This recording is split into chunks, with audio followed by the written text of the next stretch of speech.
This may look like a peaceful lake painting. Blue sky, still water, white flowers by the shore. But for one woman, this was the place she was most afraid to return to. Welcome to Messy Daisy.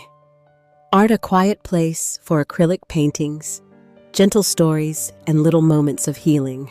Today we are painting the lake Eleanor avoided for 3 years after her husband died. Not because something terrible happened here, but because this was where she had once been happiest. Her husband had asked her to paint this lake one last time, and before the last white flower is painted, she will discover something he left behind. Something hidden, something waiting, something that will change this quiet lake forever. So stay with me. Let the first brush stroke begin.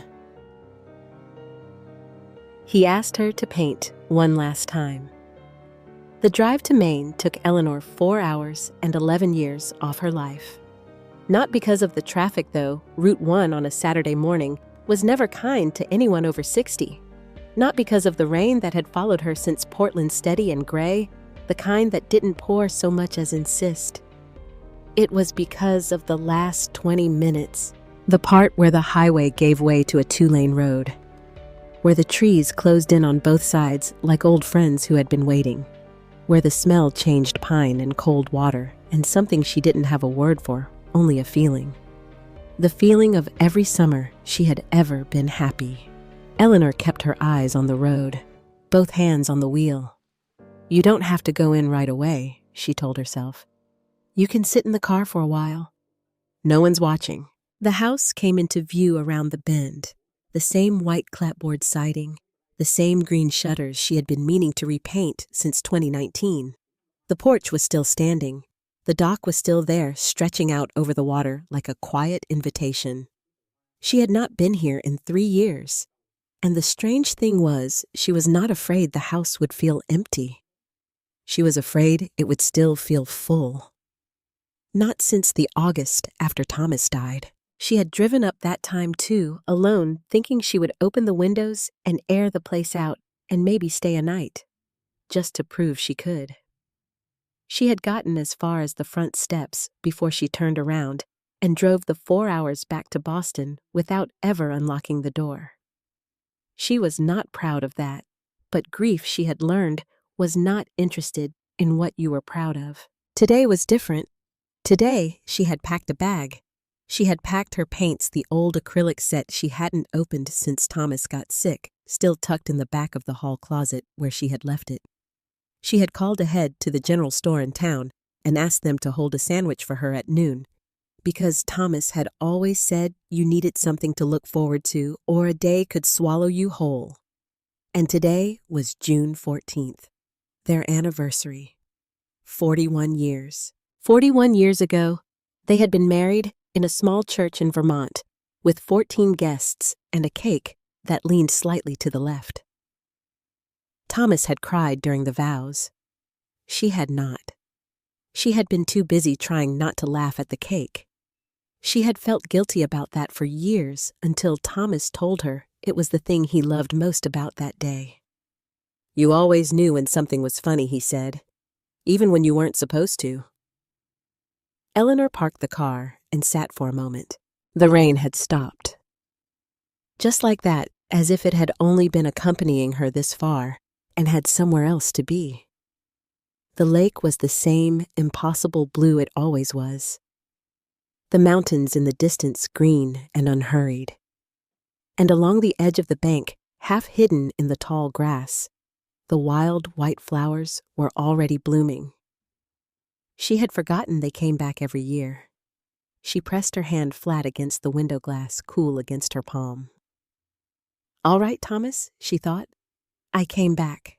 She reached into the back seat, lifted the old wooden paint box by its handle, and got out of the car. They had found the lake by accident. That was the thing Eleanor always loved about the story. Not a recommendation from a friend, not a listing in some travel magazine. Just a wrong turn off the highway in the summer of 1987, Thomas driving her reading the map upside down, both of them too stubborn to admit they were lost. And then the trees opened up, and there it was. Thomas had pulled the car over without a word. They sat there for a long moment, looking at the water, looking at the mountains, looking at the white flowers blooming along the bank, like someone had planted them there just for that afternoon. He turned to her and said, "Well, I think we found our place." She had laughed at him. "You say that every summer." But he was right that time. They came back the following June, renting a small cabin 2 miles down the road. Then the summer after that, then the one after that. By 1993, they had stopped calling it a vacation and started calling it going home, which Thomas said was the highest compliment you could pay a place that wasn't technically yours. They bought the house in 1998. Green shutters, white siding, a porch that needed work. The dock had a loose board that Thomas fixed every spring, and that came loose again every winter, as if the lake had its own opinion about repairs. Every July for 22 summers they came here. Thomas, with his fishing rod, and his thermos of coffee, and his absolute certainty, which was never borne out, that this would be the summer he finally caught something worth keeping. Eleanor with her paints and her sketchbooks, and her habit of waking before him to watch the light change on the water before the day decided what it wanted to be. She painted the lake many times, different light, different seasons when they came in September, different moods. But the composition was always roughly the same. Sky first, then the water, then the mountains sitting quietly in the distance like they had no particular plans, and in the foreground the flowers white and loose and a little wild, the way things get when no one is tending them too carefully. Thomas never asked her to paint anything specific. He was not that kind of man.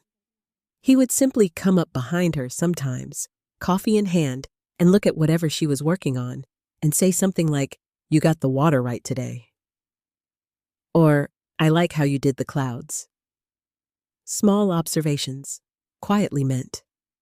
Except once. It was their last summer here, though neither of them knew it yet. Thomas had been tired more than usual, blaming it on the heat, on getting older, on the general indignity of being in your late 60s, and feeling it. They had not yet had the conversation with the doctor that would explain the tiredness.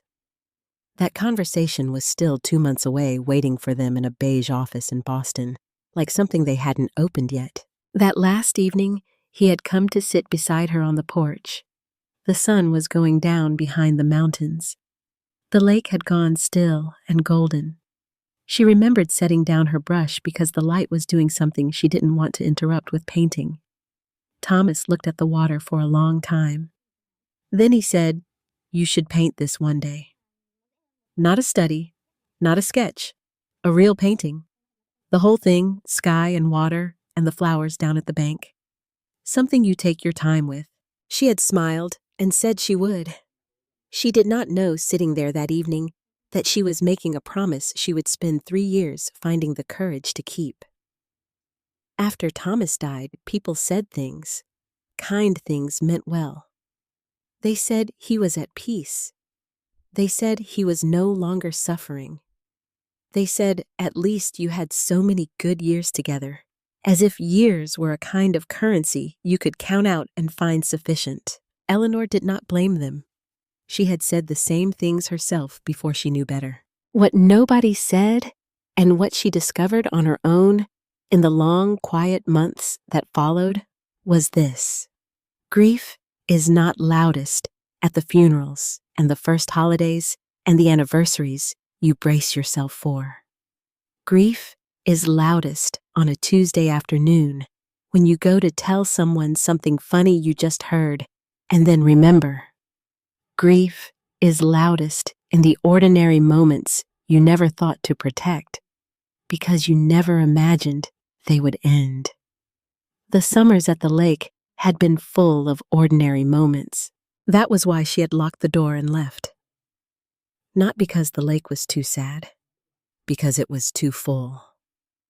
Full of his voice and his footsteps on the dock, and the particular way he held his coffee mug with both hands even in July. Full of 22 summers of small, unremarkable happiness, the kind you only recognize as extraordinary once it is gone. She had told herself she would go back when she was ready. 3 years passed before she understood that ready was not something that came on its own. Ready was something you had to decide. So she had packed her bag. She had packed her paints. She had driven 4 hours up Route 1 in the rain. And now she was standing on the porch with the key in her hand, the lake behind her, the door in front of her, and the particular silence of a place that has been waiting. She did not know it yet, but Thomas had left more than memories inside that house. She unlocked the door and went inside. The house smelled like dust and old wood and something underneath both of those things that she could not name but recognized immediately. It smelled like them. Eleanor stood in the doorway for a moment, letting her eyes adjust. The furniture was covered in the white sheets she had put down before she left. The curtains were drawn. A thin line of light came in under the back door, reaching across the kitchen floor, like it had been trying to get her attention for 3 years. She set her bag down. She set the paint box down beside it. She did not look at the photographs on the mantel. Not yet. She opened the curtains, first one window at a time, moving through the house, the way you move through a place you are not sure has forgiven you for staying away. Light came in slowly, politely, the way June light does in Maine, soft and unhurried and kind to old rooms. Then she pulled the sheets off the furniture, folded them neatly on the chair by the door, and went to find a glass of water. The pipes ran cold for a moment before the water came through clear. She stood at the kitchen sink and drank and looked out at the lake, the same view she had looked at every morning for 22 summers.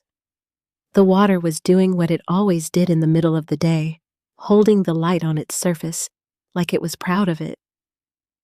She thought I should start. Then she thought, I am not ready. Then she thought, Eleanor, you drove 4 hours. You are going to start. She brought the paint box to the porch table and sat down. It was a wooden box, dark with age, the brass latches gone green at the edges. Thomas had given it to her the Christmas of 1991. She remembered unwrapping it, lifting the lid, smelling that particular smell of new paint and raw wood. She had used it every summer since. It had traveled in the trunk of 4 different cars. It had sat on this porch table more times than she could count. She undid the latches and opened it. The tubes of paint were arranged the way she had left them, tucked into the wooden slots along the inside of the lid. Some of them, she could already see, were finished, squeezed flat, and rolled up tight the way you do when you are trying to get the last of something. The cobalt blue was nearly gone. The burnt sienna, too. The titanium white was low enough that she would have to use it carefully. She picked up an old tube of cobalt and tried to squeeze it. Nothing. She picked up the viridian green, also dry. She set them aside one by one, making a small pile of things she had lost without knowing it. Ordinary losses. The kind that don't announce themselves. The brushes were in worse shape. She had not cleaned them properly before she packed up that last time, and 3 years in a closed box had finished the job. She found 2 that were still usable, the flat one she used for skies, and a small round she used for detail work. The rest she set aside. She could work with 2 brushes. She had worked with less. She was reaching for her palette when she saw it. At the bottom of the box, tucked into the corner, where the wooden dividers met, was a small folded piece of paper, the kind torn from a notepad. She almost missed it entirely, the color of it, not far from the color of the wood. She picked it up. She recognized the handwriting before she even unfolded it. Thomas wrote in a particular way, small, and even the letters close together, like they were keeping each other company. She had spent 41 years reading grocery lists and birthday cards and little notes left on the kitchen counter in that handwriting. She would have known it anywhere. She unfolded the paper. It said, start with the sky. You always said blue made the world feel less lonely." Eleanor sat very still. She read it again. She did not understand how it came to be there. She could not remember him ever touching her paint box. In 41 years, she could not recall a single time he had opened it, looked through it, left anything inside it. It was her thing, the way the fishing rod was his thing, and they had always respected that easy boundary without ever discussing it. But there it was, his handwriting, his words. Sitting at the bottom of a box she had not opened in 3 years, waiting with the patience of something that had no reason to be in a hurry. Had I forgotten I said that, she thought? Had I said it to him once and forgotten entirely? She thought about it sitting there in the June light with the note in her hands, and slowly, the way certain memories come back not all at once, but in layers, she remembered. An evening years ago, she could not say exactly when. She had been painting on the porch, and Thomas had asked her why she always started with the sky. She had said something without thinking too hard about it, the way you answer questions asked by people you are comfortable with. She had said because blue makes the world feel less lonely. I don't know why, it just does. He had not said anything in response. He had just nodded in that way. He had the way that meant he was keeping it. She had not known he was keeping it, and if he had kept that small sentence, Eleanor wondered what else had he kept. She set the note on the table beside her palette. She looked at it for another moment. Then she picked up the flat brush, opened the cerulean that still had color left in it, and began. The sky came back to her faster than she expected. That was the thing about painting, the thing she had always loved and sometimes resented about it.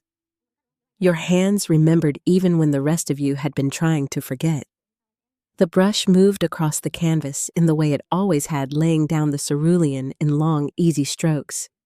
And before she had time to think too carefully about what she was doing, the sky was already beginning to exist. She mixed a little white into the blue for the upper portion where the sky was deepest.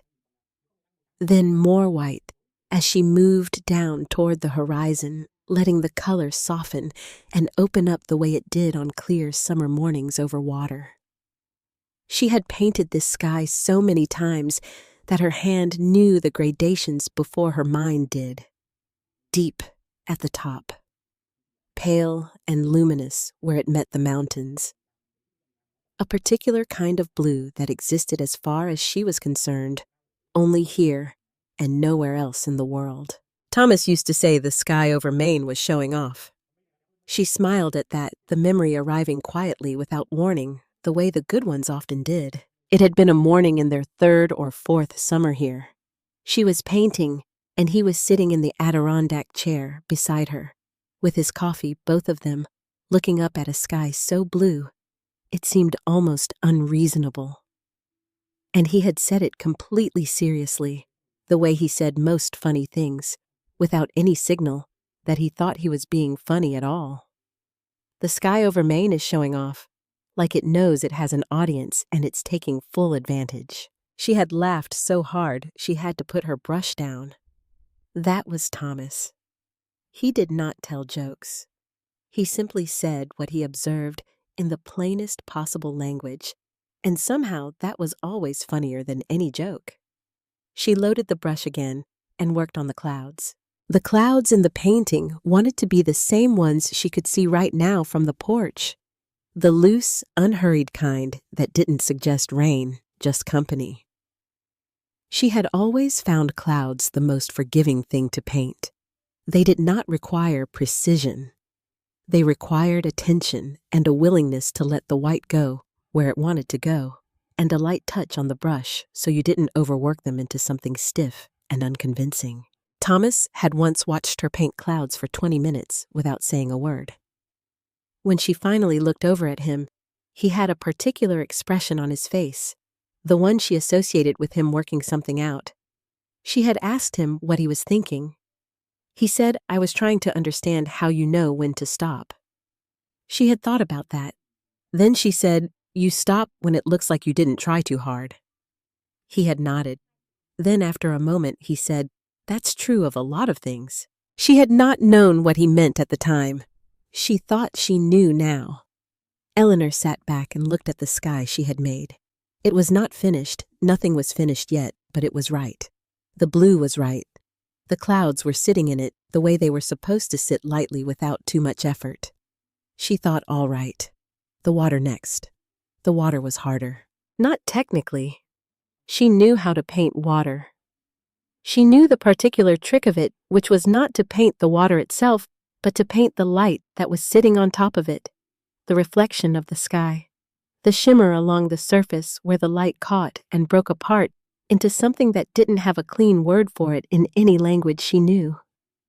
The water was harder because of the memory that came with it. She had barely mixed the first blue before she was somewhere else entirely. It was the summer of 2003. Thomas had been trying to teach himself to fish from the dock, which was ambitious because he had been trying to teach himself to fish from that same dock for 6 summers, and the results had not improved. She was on the porch, half watching him, half working on a sketch. He had cast the line, and something had happened. She never quite understood the mechanics of it. But the rod had gotten away from him somehow, and he had gone into the water after it. The lake in July was cold. She could hear him from the porch, a sound that started as surprise and ended up as laughter. He had stood up in the shallows, completely soaked, holding the rod above his head like he had won something which technically she supposed he had. She had called out, "Are you all right?" He had called back, "I got the rod." She had said, "Thomas, that is not what I asked. Not." And he had grinned at her from the water, and she had shaken her head, and she had put down her sketch and gone inside to get him a towel. And the whole thing had taken maybe 4 minutes and been completely unremarkable in every way. She had not thought of it in years. Now she could not paint water without it. She worked the lake in layers the way it asked to be done, the deep blue first, then the reflected light in the middle distance where the surface went silver and almost white, then the particular darkness near the bank where the water was shallow and the bottom showed through.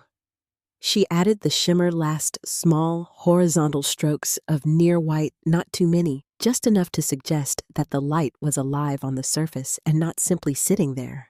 As she worked, the memories did not announce themselves. They simply came one after another, the way the lake offered up its own small waves, each one arriving and spending itself quietly on the bank. She remembered the summer they stayed through September after Thomas retired, both of them slightly lost inside all that free time. For 1 week, they got on each other's nerves. By the second, they had found a slower rhythm, one they should have learned years earlier. She remembered a rainy week when they read to each other in the evenings, Thomas rushing through the lines and skipping words without realizing it. She had teased him for it, but secretly she loved hearing stories in his voice. And she remembered one morning at 5 when she found him already sitting on the dock, not fishing, not doing anything at all. He had turned and said, "Come sit with me, just for a minute." So she did. They watched the sun come up without a word, and somehow that silence had said everything. She put down the flat brush and picked up the small round one. The mountains needed to go in, next the dark green shapes sitting behind the water, quiet and permanent. She mixed the color carefully, a deep viridian, with a touch of black and the smallest amount of blue to push them back into the distance the way distance required. Mountains in the middle ground were not about detail. They were about presence. The suggestion of something solid and enduring behind all the light and shimmer of the water. She thought about Thomas that way sometimes, not often, because it was the kind of thought that could undo her if she let it. But sometimes she thought that he was like the mountains in a painting. Not the most immediate thing, not the thing that caught the eye first, but the thing that gave everything else its context, the thing that made the rest of the picture make sense. She worked the mountains in carefully keeping her hand light resisting the urge to add too much detail. Let them be what they were. Present, solid, a little mysterious in the afternoon haze. When she sat back again, the light had shifted. The sun had moved around toward the west, throwing longer shadows across the porch, catching the lake at a lower angle that made the water look entirely different from the way it had looked an hour ago. She had not noticed the time passing. She never did when the painting was going well. The canvas in front of her was more than half finished now. Sky and clouds, water, and light mountains in the distance. It was recognizable as the place she was sitting, though no photograph could have confirmed it. It was the lake the way she had always seen it, which was not quite the same as the lake the way it actually was.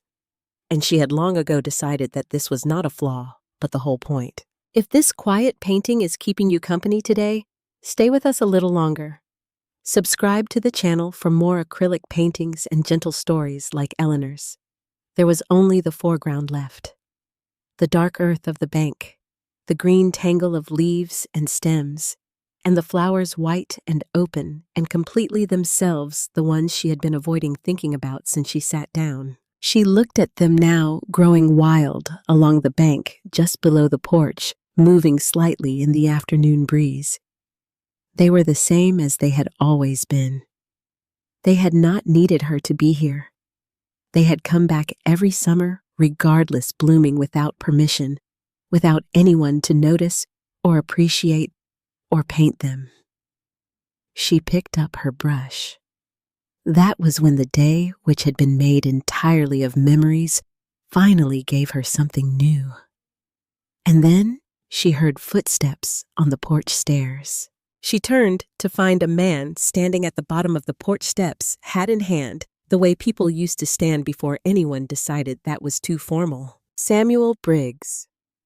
She recognized him immediately, though he had aged in 3 years the way people age when they spend their winters outdoors. A little more weathered, a little more settled into himself. He had been their neighbor since the early 2000s, living year-round in the brown house a quarter-mile down the road. The one with the vegetable garden that took up most of the front yard. He had looked after the property while they were away every winter, checking the pipes clearing the snow off the roof when it got heavy. Thomas had trusted him completely, which was not something Thomas gave away easily. "Eleanor," he said, "it is good to see you up here." She set down her brush. "Samuel," she said, "I did not know you were still around." He smiled at that. "Still around?" he said, as if the idea of him being anywhere else was faintly amusing. He looked at the canvas on the table, looked at it for a moment, without commenting, which she appreciated. Then he looked back at her. "I saw the car in the drive," he said. "I wanted to make sure everything was in order with the house. I have been keeping an eye on things." She told him the house was fine, that everything looked just as she had left it. She thanked him, meaning it. She asked if he wanted to come up and sit the way you ask someone in Maine when you want them to know the invitation is genuine, but you will not be offended if they decline. He shook his head. He said he would not stay. Then he paused in the way people pause when they have come to say one thing and have been working up to it and are now arriving at it. He reached into the inside pocket of his jacket. "He said your husband gave me something to hold on to. Before he passed, he brought it to me himself, must have been about 2 months before the end, when he was still getting around on his own. He told me to keep it until you came back to the lake," he said. And Samuel paused here, looking down at the envelope in his hands, as if he was making sure he had the words right. He said, "When she comes back and starts painting again, you give her this. Not before. Not if she just drives past or stops to check the mail. Only when she comes back and starts." Eleanor looked at the envelope. It was an ordinary white envelope, the kind that came in a box of 100 from the drugstore. Her name was on the front in Thomas's handwriting. Just Eleanor, nothing else. She did not reach for it immediately. "She said he brought it to you himself." Samuel nodded. "Said he drove over one afternoon in October. Said he had a few things he wanted to make sure were taken care of. He stayed for coffee. We talked about the garden, about whether the winter would come early that year. He did not make a big thing of the envelope, just handed it to me at the door when he was leaving and told me what to do with it. Eleanor thought about Thomas driving over to Samuel's house in October. She thought about him sitting at Samuel's kitchen table talking about gardens and weather, and then standing at the door and handing over an envelope addressed to her with the quiet practicality of a man who understood that some things needed to be arranged in advance.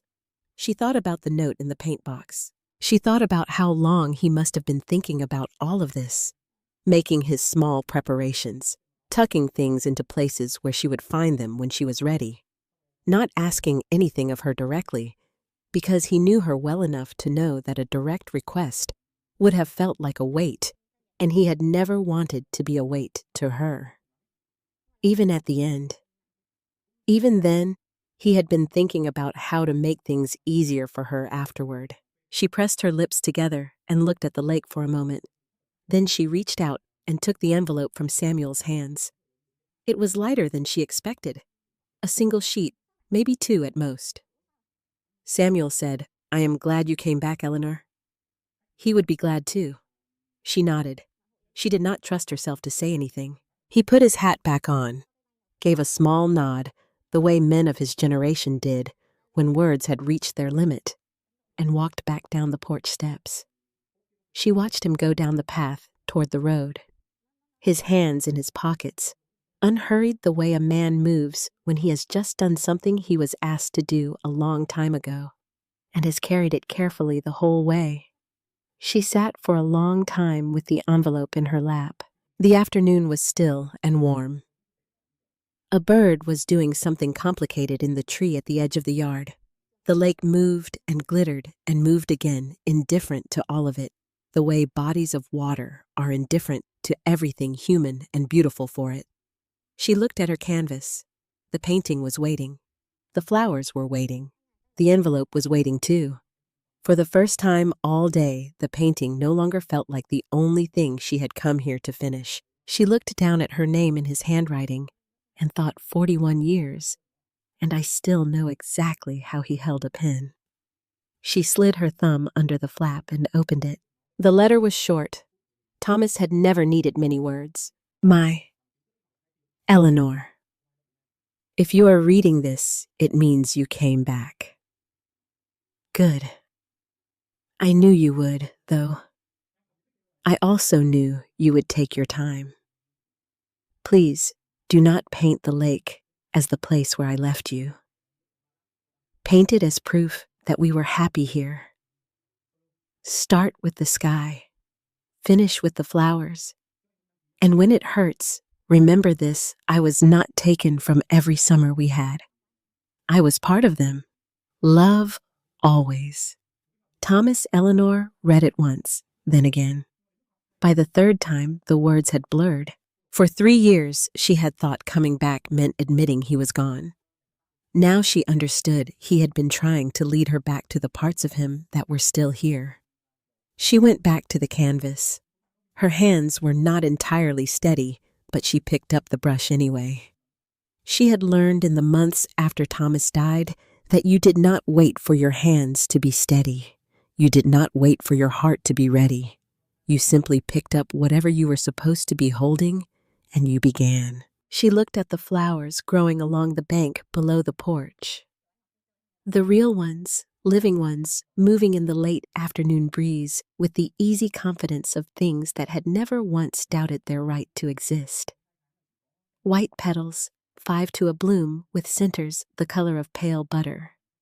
Green leaves catching the light at different angles so that some were bright and some were dark, and the whole tangle of them had a kind of depth that took patience to understand. She mixed the green first. Not one green. That was the thing most people did not realize about painting anything that grew. There was no single green in nature. There was the bright, almost yellow green of a leaf with full sun behind it. There was the deep, serious green of the leaves in shadow. There was the gray-green of the stems and the near black of the spaces in between, where the undergrowth was too dense for any light to find its way through. She worked the background of the foliage, first the darks building the depth before she added the light. This was the part that required the most patience, the part that felt for a long stretch like nothing was working, because you were laying down darkness, and it was hard to trust that the light you had not yet added would eventually make sense of it. Thomas had watched her do this once and said, "How do you know it's going to be all right when it looks like that?" She had said, "Because I have done it before, and it always is." He had said, "I find that very reassuring." And she had known even then that he was not entirely talking about the painting. She loaded the brush with the lighter greens, now the ones that belonged to the leaves in full light, and began placing them carefully over the dark foundation she had built. The painting began to open up. The foliage started to feel like foliage, rather than a flat shape started to have air in it, movement, the suggestion of something alive. Then the flowers. She mixed the white with care. Titanium white, straight from the tube, was too harsh, too bright, too certain of itself for flowers that grew wild along a lake shore. She softened it with the smallest amount of yellow, just enough to warm it, and a touch of the pale blue left on her palette from the sky, just enough to suggest that the flowers were living in the same light as everything else in the painting, and not simply placed on top of it. The first stroke of white on the canvas made her breath catch slightly. It was the right white. She knew it immediately, the way you know certain things not with your mind, but somewhere quieter and more reliable. She painted the petals loosely, the way they actually grew, not perfectly symmetrical, not evenly spaced, each one slightly different from the last, because that was the truth of wild things. She let the brush marks show. She did not smooth everything out. The imperfection was the point. The imperfection was what made them feel like flowers rather than a painting of flowers. The yellow centers went in last. Small and warm and definite, the most certain thing in the foreground, the small, bright fact of each bloom. She sat back. The light was getting long now, the particular gold of late afternoon in June that painters and photographers and people who have learned to pay attention to the world understood as a kind of gift. It came across the porch at a low angle and fell across her canvas, and for a moment the painting seemed to be lit from within. She looked at it for a long time. The sky she had started with that morning was still there, blue and unhurried, the clouds sitting lightly in it, the way Thomas had watched her learn to paint them. The water held its light in the middle distance. The mountains stood quietly behind it, present and permanent. And in the foreground, the flowers were exactly as they were, wild and white and completely unaware of how beautiful they were, which was perhaps the most beautiful thing about them. It was the lake, not a photograph of the lake, not a record of it, but the lake as she had always felt it, as she had carried it inside her for 3 years, while she was not brave enough to come back to it. The lake as it had existed in every summer. She had been happy here, and in the one summer she had not known yet that happiness was running out, and in all the summers since, when she had kept the door locked and told herself she was not ready. She thought of the letter. She thought of his words. Start with the sky. Finish with the flowers. She looked at the canvas and thought, Thomas, I think I did it. She reached for a small dry brush, the kind she used for the finest details, and she went back to the flowers one more time. Not to fix anything, just to add the very last thing, a few small buds among the open blooms, tight and pale green at the tip, and just beginning to open at the base. New ones. The ones that had not yet become what they were going to be. She had not planned to add them. Her hand had simply known they belonged there. When she set the brush down for the last time, the sun was sitting just above the tree line to the west. She had maybe 40 minutes of good light left. She was not hungry, though she had missed the sandwich waiting for her at the general store in town, which Thomas would have found both predictable and completely forgivable. She looked at the painting for a long time without moving. Then she picked it up carefully, carried it inside, and set it on the kitchen table, where the light was still good enough to see it clearly. She stood over it for a moment. Then she went to the drawer where she kept the pencils and found the one she was looking for, and she turned the canvas over. She wrote slowly, "He was here, and so was I." She set the pencil down and looked at what she had written. 8 words.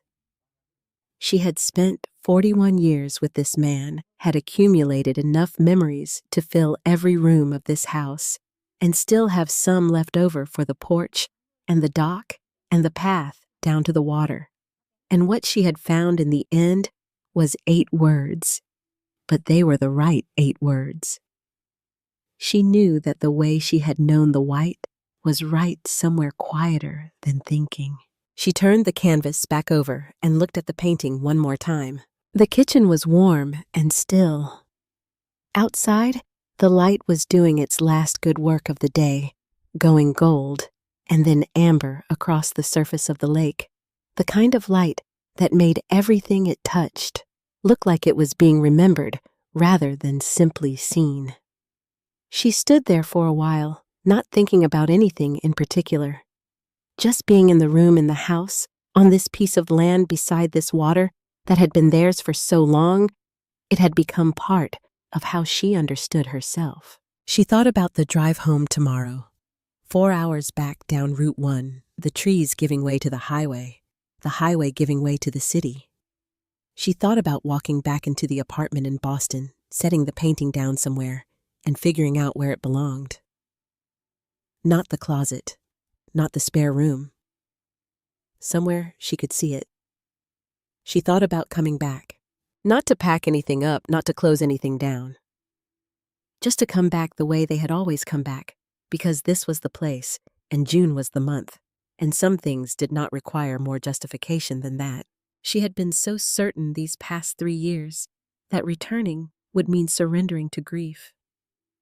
That if she let herself love this place again, she would only be making the loss larger, giving it more room to hurt her. She had kept the door locked, as if grief were something that could be contained by locks.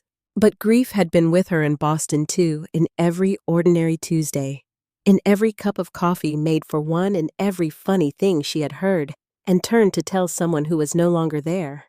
Locks had never kept any of it out. What she had kept out, she understood now, was not the grief. It was the rest of it, the blue of the sky that made the world feel less lonely. The sound of the water in the early morning before the day decided what it wanted to be. The flowers that came back every summer without being asked, reliable and undemanding, and quietly insistent on being beautiful. The 22 summers of a man who held his coffee mug with both hands in July and said the sky was showing off and stood at a neighbor's door in October to make sure she would be taken care of long after he was gone. She had kept all of that out too.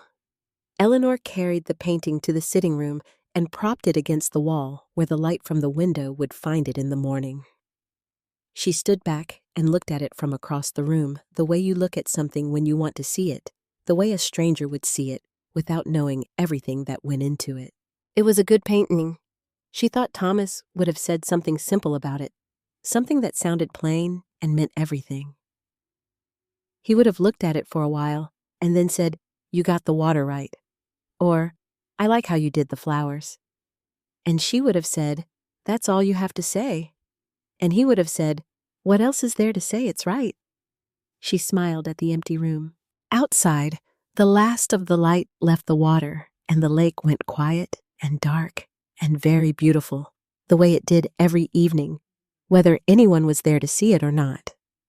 She went to the kitchen and found a box of crackers that were somehow still good and made herself a cup of tea and sat on the porch in the dark for a while, listening to the water and the frogs and the particular silence of a place that was no longer waiting.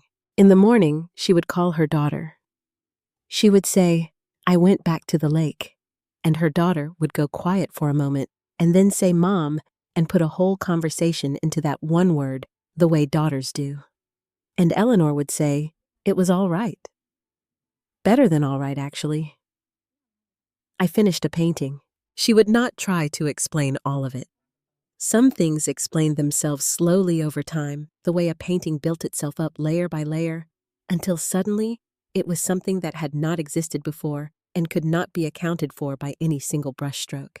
She sat with her tea until it was gone. Then she went inside, left one lamp on in the sitting room so the painting would not be in the dark, and went to bed in the room where she had slept for 22 summers, under the same quilt, with the same sound of water moving against the dock, coming through the window she left open just enough.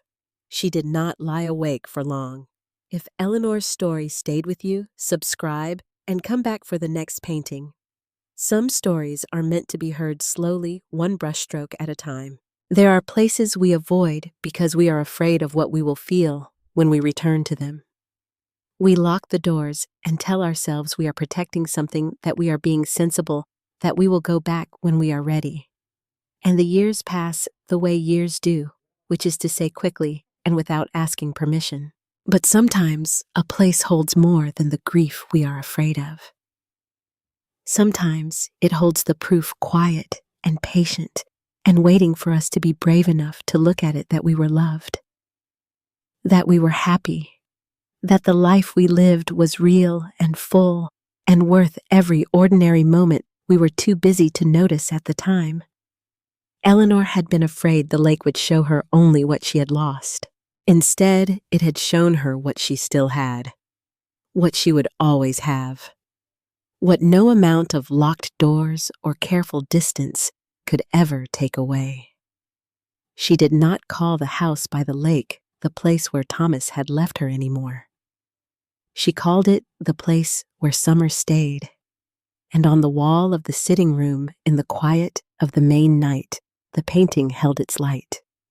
Sky and water and mountains and flowers, white and open and completely unaware of how beautiful they were. He was here, and so was I.